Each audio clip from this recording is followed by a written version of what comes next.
Bueno, vamos a estar en la palabra del Señor, en la Escritura, ¿verdad? Y terminábamos la semana pasada el capítulo 13 de Marcos y dábamos respuesta tomando como referencia, ¿verdad? El capítulo 13, la enseñanza del Señor Jesucristo acerca de la tribulación, la gran tribulación, ¿verdad? Y su segunda venida. Y en esta mañana vamos a estar en Marcos, ya en el capítulo 14, y vamos a tratar desde el 14 hacia adelante la muerte y resurrección de Jesucristo. Su muerte y su resurrección no es algo baladí, sino que podemos afirmar que su muerte y su resurrección es el eje central sobre la cual gira toda la revelación bíblica. Es el punto de convergencia de la historia y de la esperanza eterna. Todo lo que la Escritura revela acerca del hombre, de Dios, del pecado, del juicio, de la gracia y de la salvación, encuentra su máxima expresión en la cruz. La cruz no es algo más del Evangelio, ni siquiera, como algunas personas pueden llegar a afirmar, no es algo trágico de la vida de Jesús, sino que la cruz es el corazón del propósito eterno de Dios. Es el propósito eterno de Dios. De hecho, antes de que el mundo existiera, el Padre había determinado que su Hijo sería el Cordero inmolado. Por eso, si abrimos la palabra del Señor en Apocalipsis capítulo 13, versículo 8, aquí la Escritura se refiere hablando del Señor Jesucristo, dice, el Cordero que fue inmolado desde el principio del mundo. El Cordero que fue inmolado desde el principio del mundo. Y un aspecto que creo que es fundamental y que quiero que tengáis presente a lo largo de todos estos capítulos es que Dios es soberano. Que Dios es soberano.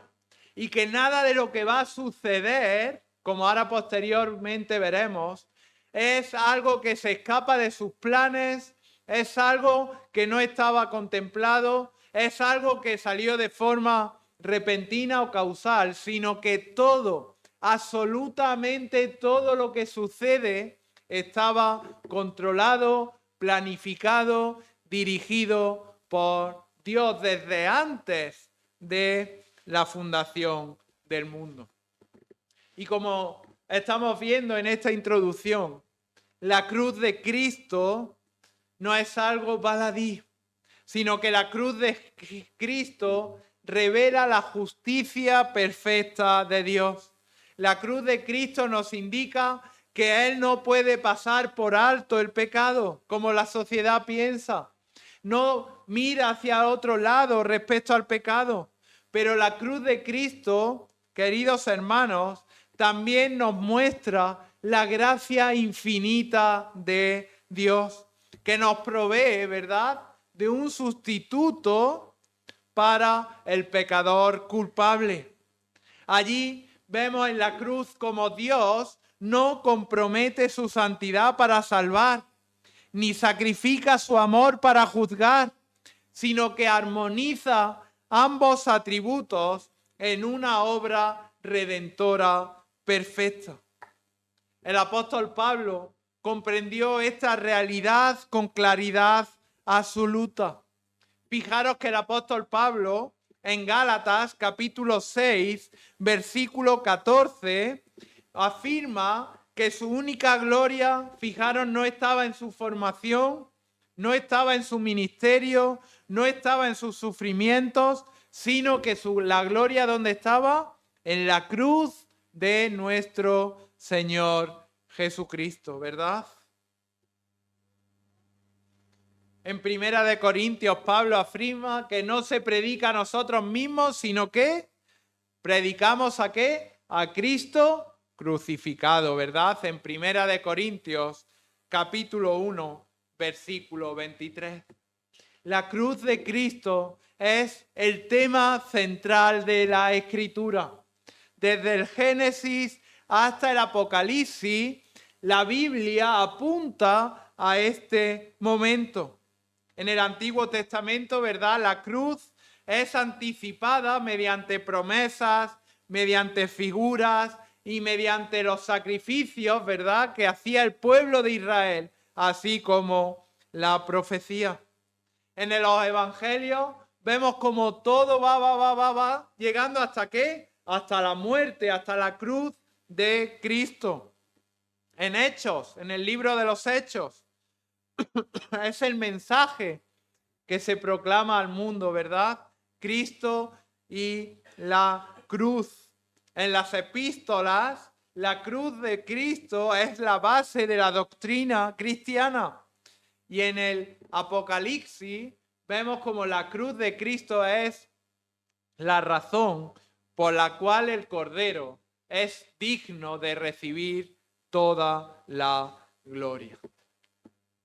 Y esto es lo que vamos a ver a continuación. La muerte y resurrección de Cristo. Y aquí, si recordáis, nos encontramos, ¿verdad?, en Jerusalén, en la última semana del Señor Jesucristo, en la semana en la cual se celebraba la Pascua, que, si recordáis, veíamos cuando se produjo la entrada triunfal del Señor Jesucristo, que la ciudad de Jerusalén estaba abarrotada de miles de peregrinos judíos que habían venido, ¿verdad?, de diferentes partes. El ambiente en la ciudad era explosivo. ¿Por qué? Porque los judíos, durante esa semana y con la celebración de la Pascua, celebraban y recordaban que ellos habían sido librados de la esclavitud de Egipto. Y si recordáis, veíamos también por otro lado que las autoridades romanas, que eran las que mantenían el control sobre Jerusalén, esa semana estaban especialmente atentos porque temían que el pueblo de Israel se levantase contra ellos. Por otro lado, ¿verdad?, hemos visto cómo los líderes religiosos veían al Señor Jesucristo como una amenaza directa. Si recordáis, si hemos estudiado, ¿verdad?, a lo largo del capítulo 11, 12 y 13, él había entrado en Jerusalén como el rey, como el Mesías, ¿verdad?, que el pueblo de Israel esperaba de forma errónea, porque ellos pensaban que iban a liberarlo. Si recordáis, entró en el templo y había limpiado el templo. Había denunciado públicamente la hipocresía de los líderes religiosos de Israel y por tanto la tensión era máxima. Y si vemos aquí en Marcos capítulo 14, después del discurso del Monte de los Olivos, Jesús estaba hablando, ¿verdad?, de el futuro reino, estaba hablando de la gran tribulación, de su segunda venida, y ahora se centra en la obra redentora en la cruz. Y a partir de este momento todo se acelera.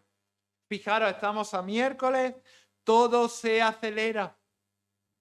Los acontecimientos se encadenan rápidamente. Y lo que Marcos, que sabéis que estaba dirigido fundamentalmente al mundo romano, lo que intenta a lo largo de toda esta descripción es que nada ocurre por casualidad. Que la muerte del Señor Jesucristo no fue por casualidad, sino que estaba dentro del plan perfecto de Dios desde antes de la fundación del mundo. Además, fijaros cómo la Pascua no era un detalle decorativo que se estuviera celebrando la Pascua. Si recordáis, la Pascua, ¿verdad? Debían de matar un cordero de 1 año sin mancha, perfecto, ¿vale? Para que de esa forma la muerte no llegase ¿a quién? A los primogénitos, ¿verdad? En Egipto. Y ese cordero era el sustituto de la muerte de esos primogénitos. ¿Recordáis, verdad? En el libro de Éxodo. Ahora fijaros, en ese mismo instante Dios, Hijo, iba a morir en lugar de su pueblo. Además, vamos a ver cómo Marcos, en el capítulo 14, en los versículos del 1 al 16, nos va a presentar una serie de personajes que están dirigidos soberanamente por Dios Padre para que se cumpla de manera perfecta su plan de redención. Dice Marcos capítulo 14, vamos a leer los versículos del 1 al 16. Dice, 2 días después era la Pascua y la fiesta de los panes sin levadura. Y buscaban los principales sacerdotes y los escribas cómo prenderle por engaño y matarle. Y decían, no durante la fiesta, para que no se haga alboroto del pueblo. Pero estando él en Betania, en casa de Simón el leproso, y sentado a la mesa, vino una mujer con un vaso de alabastro de perfume de nardo puro de mucho precio. Y quebrando el vaso de alabastro, se lo derramó sobre su cabeza. Y hubo algunos que se enojaron dentro de sí y dijeron, ¿para qué se ha hecho este desperdicio de perfume? Podría haberse vendido por más de 300 denarios y haberse dado a los pobres. Y murmuraban contra ella. Pero Jesús dijo, dejadla. ¿Por qué la molestáis? Buena obra me ha hecho. Siempre tendréis a los pobres con vosotros, y cuando queráis le podréis hacer bien, pero a mí no siempre me tendréis. Esta ha hecho lo que podía, porque se ha anticipado a ungir mi cuerpo para la sepultura. De cierto os digo, que donde quiera que se predique este evangelio en todo el mundo, también se contará lo que ésta ha hecho, para memoria de ella. Entonces Judas Iscariote, uno de los 12, fue a los principales sacerdotes para entregárselo. Ellos al oírlo se alegraron y prometieron darle dinero. Y Judas buscaba oportunidad para entregarle. El primer día de la fiesta de los panes sin levadura, cuando sacrificaban el cordero de la Pascua, sus discípulos le dijeron, ¿dónde quieres que vayamos a preparar para que coman la Pascua? Y envió 2 de sus discípulos y les dijo, id a la ciudad y os saldrá al encuentro un hombre que lleva un cántaro de agua, seguidle. Y donde entrare, decid al señor de la casa, el maestro dice, ¿dónde está el aposento donde he de comer la Pascua con mis discípulos? Y él os mostrará un gran aposento alto, ya dispuesto.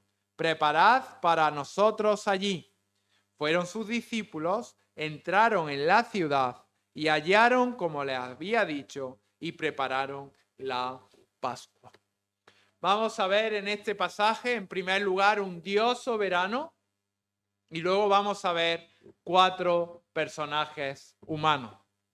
Vamos a ver en primer lugar los enemigos, ¿verdad? Los principales sacerdotes y los escribas. En segundo lugar, vamos a ver a María y una serie de hombres que había a su alrededor. En tercer lugar, vamos a ver a Judas Iscariote. Y en cuarto y último lugar, vamos a ver sus discípulos. Todos ellos controlados y dirigidos por un Dios que es soberano. El primer punto, por lo tanto, vamos a ver a Dios el Padre, el soberano director del plan redentor. Dios Padre el soberano director del plan redentor. Fijaros, Marcos capítulo 14, la primera parte del versículo 1.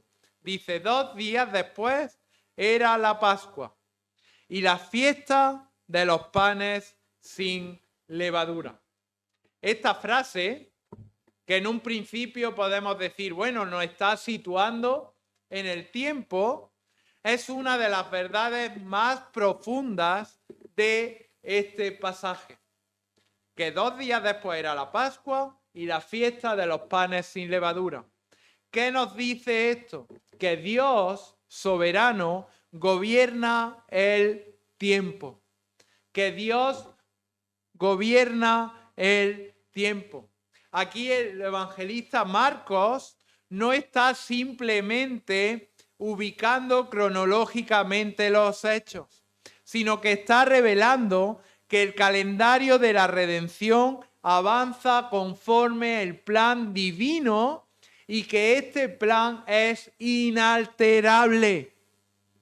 Fijaros, ¿qué era la Pascua? Lo hemos visto un poco durante la introducción. La Pascua era la principal celebración de Israel. Mostraba su identidad nacional y su espiritualidad. Y como hemos visto, recordaba la noche en que Dios redimió a su pueblo de la esclavitud mediante la sangre de un cordero sin defecto. A partir de ahí celebraban la Pascua cada año. Y fijaros, lo que celebraban era que la vida de sus primogénitos fue preservada por medio de la muerte sustitutiva del cordero. Y fijaros, ahora, en el tiempo, fijaros, 2 días después era la Pascua, en el tiempo establecido por Dios, el verdadero cordero iba a morir. Fijaros, Dios soberano al control de su plan de redención. El año exacto, el mes exacto, el día exacto, incluso a la hora exacta. No se dice pocos días después, sino 2 días después. Jesús, fijaros, no fue sorprendido por los acontecimientos, sino que durante todo su ministerio actuó con plena conciencia de esta hora. Lo hemos estado estudiando, ¿verdad?, a lo largo del Evangelio de Marcos. El Señor repetidamente había anunciado su muerte. ¿Recordáis cuando se lo dijo a los discípulos? Y dijeron, calla, calla, hombre, si nosotros vamos a ser ahora los jefes de Israel. No se lo creían, pero él era plenamente consciente. Fijaros, en la muerte de Cristo, la cruz de Cristo no era una tragedia, sino que el Señor estaba cumpliendo su misión. Por lo tanto, la cruz de Cristo no es una reacción, no es una respuesta divina al rechazo humano, sino que la cruz de Cristo es el centro del plan eterno de redención. Esto no fue una improvisación de Dios de decir, madre mía, no lo han aceptado, no lo ven como el Mesías, que muere en una cruz. No, sino que Dios ejecuta fielmente lo que Él había decretado desde antes de la fundación del mundo. Nuestra fe está en un Dios soberano. Nuestros días están contados en su soberanía. Todo lo que sucede está bajo el plan perfecto de un Dios soberano. Para la Iglesia, esto es una verdad profundamente consoladora. Fijaros, el Dios mismo que llevó y que gobernó cada detalle hasta lo más mínimo, del camino de Cristo hacia la cruz, el mismo Dios es el que gobierna hoy cada detalle de nuestras vidas. No hay caos fuera de Dios. No hay caos fuera de su soberanía, sino que todo, absolutamente todo, está controlado por Dios. Amén, ¿verdad? Dios es soberano. En segundo lugar, vamos a ver los enemigos. Los enemigos dirigidos bajo el control divino. ¿Por qué? Porque Dios es soberano. A la salida os voy a preguntar, como no me digáis Dios es soberano. Dice capítulo 14, la segunda parte, y buscaban los principales sacerdotes y los escribas cómo prenderle por engaño y matarle. Y decían, no durante la fiesta, para que no se haga alboroto del pueblo. Aquí tenemos al primer grupo de personajes humanos, de seres humanos, que están dirigidos bajo el control soberano de Dios. Y nos permite ver, ¿verdad?, el corazón humano sin la gracia de Dios. Aquí tenemos, ¿verdad?, a los famosos escribas y sacerdotes. Ya los conocemos, ¿verdad? Líderes hipócritas de Israel. Religiosos, ¿verdad?, aparentemente ante las multitudes, pero que espiritualmente estaban muertos, ¿verdad? ¿Recordáis cómo el Señor los compara con el templo, ¿verdad?, de Jerusalén? Los líderes religiosos conocían las Escrituras, dirigían el culto, defendían la tradición, pero odiaban, ¿verdad?, al Mesías prometido en esas mismas Escrituras. Estos líderes religiosos no tenían un problema de ignorancia, sino que tenían un problema de incredulidad. No carecían de evidencia, sino que rechazaban la verdad. ¿Por qué? Porque estaban amenazando su poder, estaban amenazando su prestigio, estaban amenazando su sistema religioso. Si su plan, fijaros, estaba cuidadosamente calculado. Querían matarle, ¿verdad? ¿Por qué? Porque estaba puesto en jaque su sistema religioso, su buena vida, su prestigio ante los demás, pero lo tenían calculado. Fijaros, no durante la fiesta, para que no se haga alboroto del pueblo. Tenemos por un lado a Dios soberano y por otro lado a los hombres. Desde su perspectiva, la Pascua era el peor momento para actuar. Y sin embargo, desde la perspectiva divina, era el único momento posible. Y aquí vemos una tensión, ¿verdad? Una tensión bíblica fundamental. Por un lado, la responsabilidad humana y por otro lado, la soberanía divina que operan simultáneamente. Aquí vemos como los líderes religiosos actúan movidos por su odio, por su envidia, ¿verdad? Por el temor que tenían y son 100% culpables, son plenamente culpables, pero sin saberlo están cumpliendo el plan eterno y soberano de Dios. Por eso la Escritura afirma sin ambigüedad que los hombres pecaron libremente y Dios gobernó soberanamente. Y quiero hacer aquí un inciso, la maldad humana nunca, jamás frustra el propósito divino. Aun cuando los enemigos de Cristo creen que están controlando los acontecimientos, están siendo instrumentos involuntarios del plan redentor. ¿Qué nos enseña esto? Nos enseña que Dios gobierna no solamente a través de la obediencia de los justos, sino también sin ser autor de pecado a través de la rebelión de los impíos. ¿Por qué? Porque su soberanía es absoluta. Estos líderes religiosos actuaban bajo la soberanía de Dios y eran 100% responsables de sus hechos. En primer lugar, hemos visto que Dios es soberano.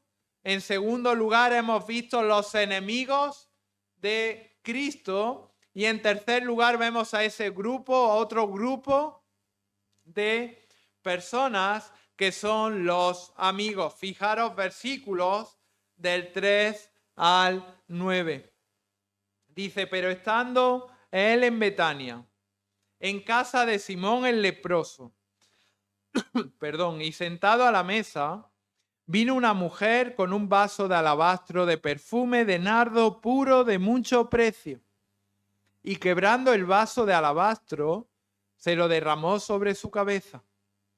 Y hubo algunos que se enojaron dentro de sí y dijeron, ¿para qué se ha hecho este desperdicio de perfume?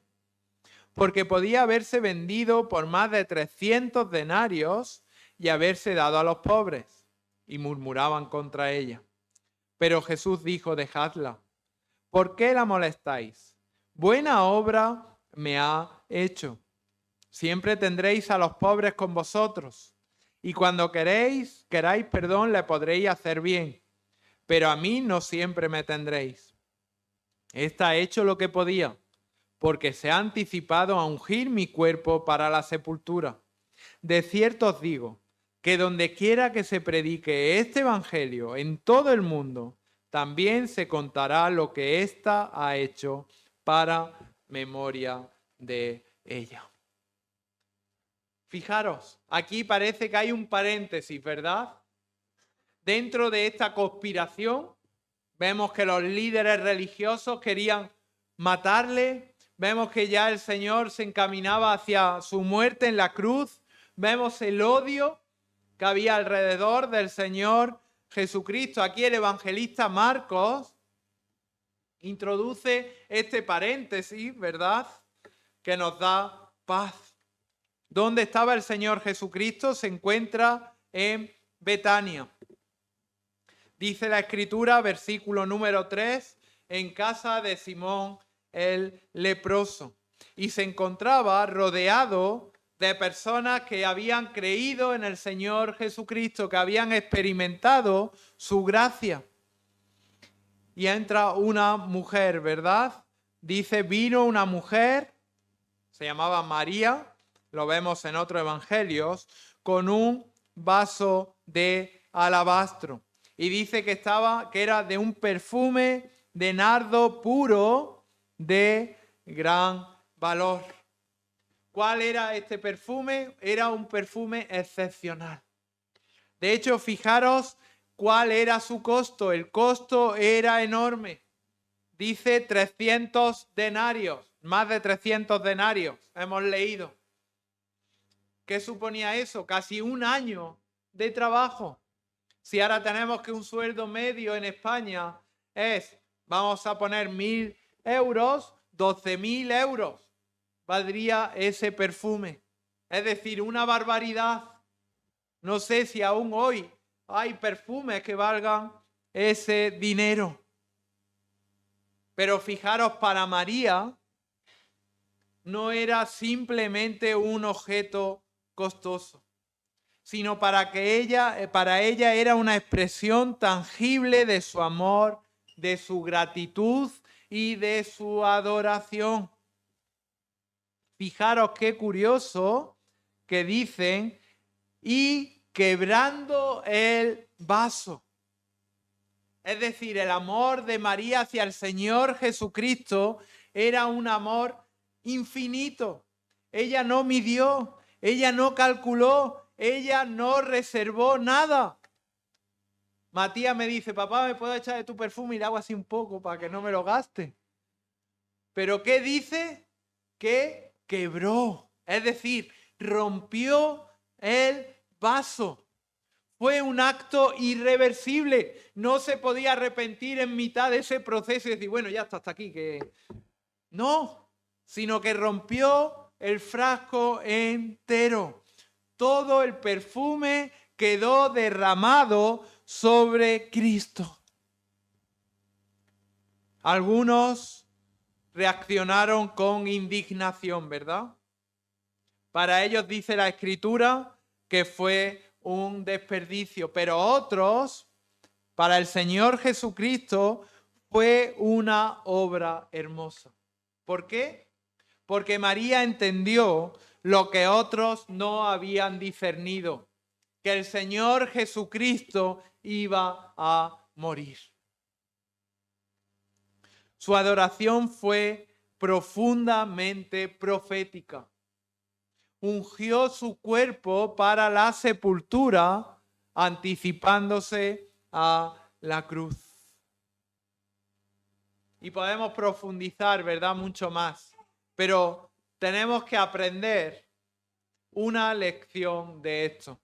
Y es que la adoración verdadera a Cristo nace de una correcta valoración de Cristo. Por eso dice, a mí no siempre me tendréis. Cuando entendemos verdaderamente quién es Jesús, cuando entendemos verdaderamente lo que Él ha hecho por cada uno de nosotros, cuando entendemos verdaderamente que Él nos ha librado del pecado y de la muerte y del infierno eterno, no nos tenemos que preguntar cuánto cuesta el perfume o cuánto cuesta hacer esto, sino que simplemente gritamos y decimos, Dios es digno de adoración. Y Cristo siempre lo es. Esta escena, este hecho, que fijaros que el Señor Jesucristo dijo que se iba a predicar en todo el mundo, aún hoy nos confronta como iglesia.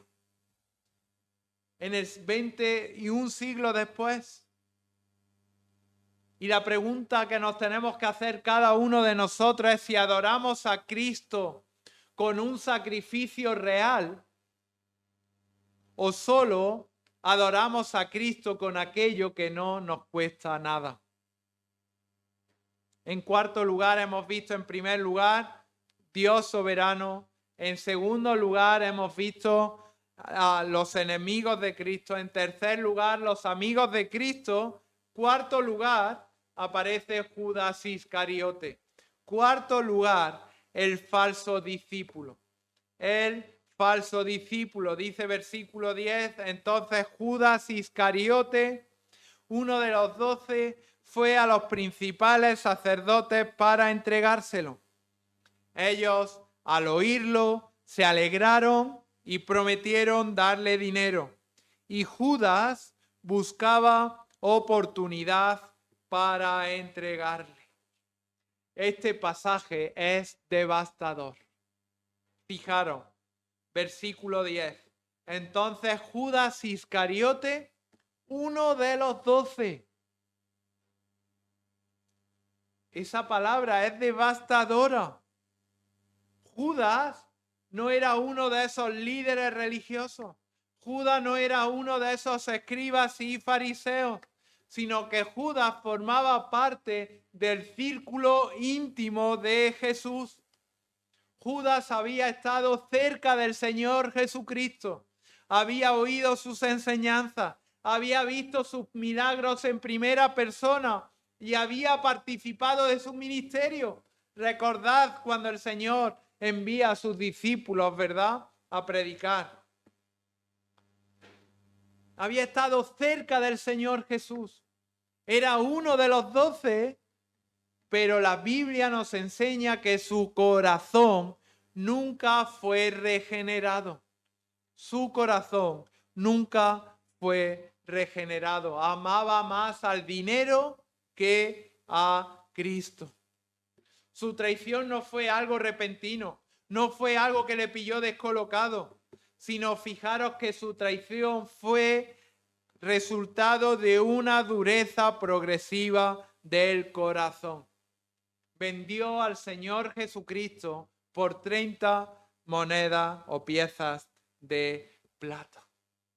Judas actuó con plena responsabilidad, actuó de forma voluntaria y al mismo tiempo, fijaros, actuó para que se cumpliesen, o cumpliendo, mejor dicho, exactamente las profecías del Antiguo Testamento.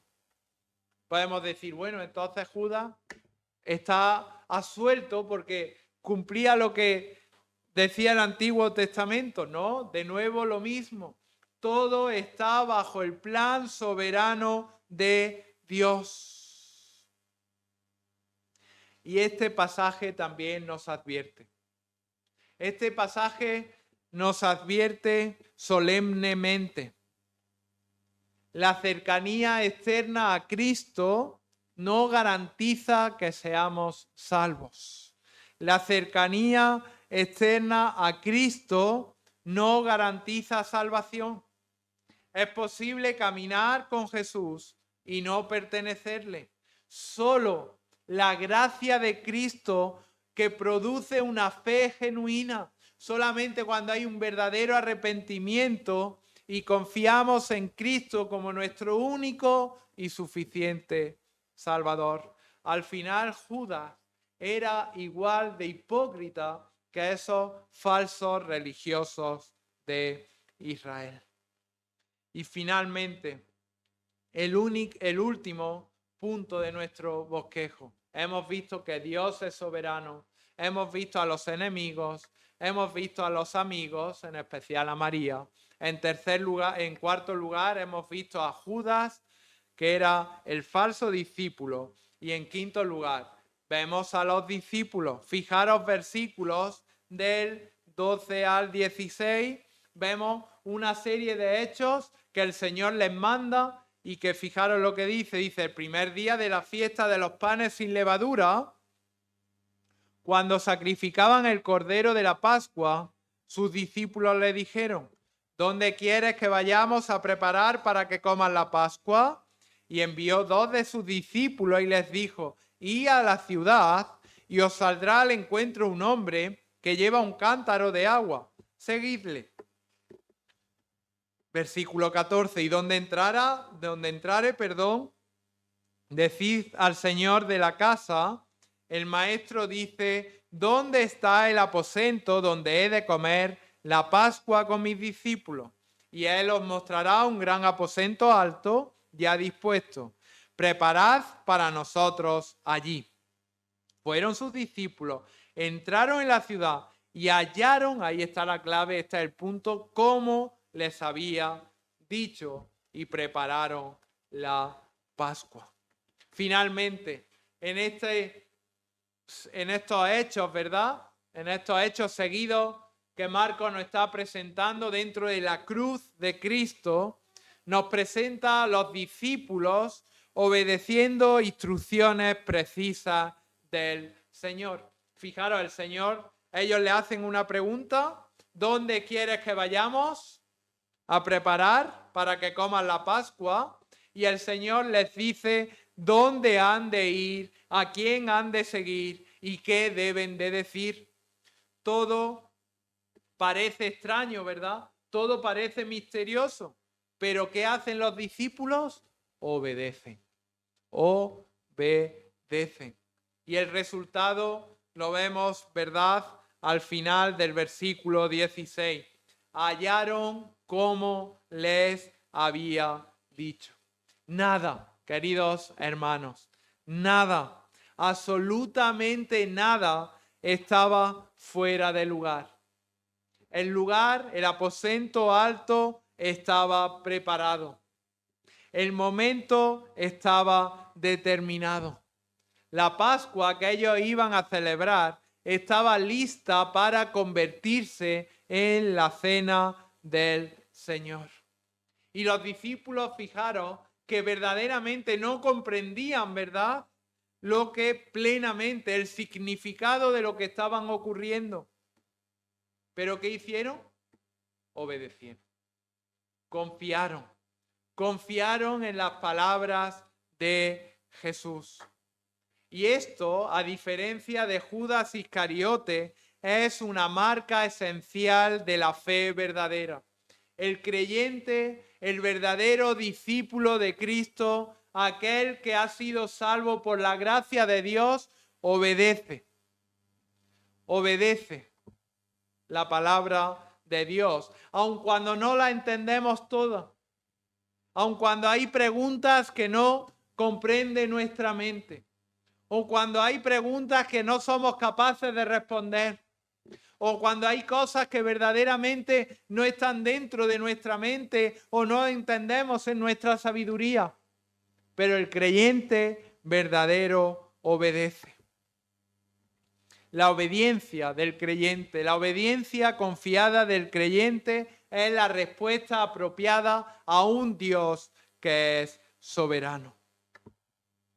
Fijaros, Dios no exige al creyente una comprensión exhaustiva de las Escrituras, sino que Dios exige una fe obediente. Y creemos por fe, ¿verdad? Y obedecemos por fe la palabra del Señor. Queridos hermanos, querida iglesia, en estos pasajes, ¿verdad? En estos 16 versículos, vemos muchos personajes humanos que van actuando conforme a sus deseos. Vemos enemigos que odian, hemos visto amigos que aman a Jesús, hemos visto a un traidor que le vende, a unos discípulos que le obedecen, pero por encima de todos ellos vemos a un Dios que es soberano. Vemos a un Dios que gobierna cada detalle para la salvación de su pueblo. Vemos a un Dios soberano, de tal manera que podemos afirmar que la cruz no fue una derrota, que Cristo no fue una víctima, que la redención no fue algo improvisado, sino que el mismo Dios que gobernó todos los hechos relativos a la cruz de Cristo, gobierna hoy nuestra historia. Aún hoy Dios está al control de todo lo que sucede hoy 25 de enero del 2026. Nada, ni Donald Trump, ni quien queráis, nada se escapa de su mano. Nada carece de propósito. Y aquel que entregó a su propio Hijo por nosotros cumplirá en todo detalle todo lo que Él ha prometido. Y eso como iglesia nos tiene que llevar a una vida confiada de obediencia en Cristo. Nos tiene que llevar a una vida de adoración. Nos tiene que llevar a tener una fe firme, a obedecer de forma confiada y todo para la gloria de Dios. Amén.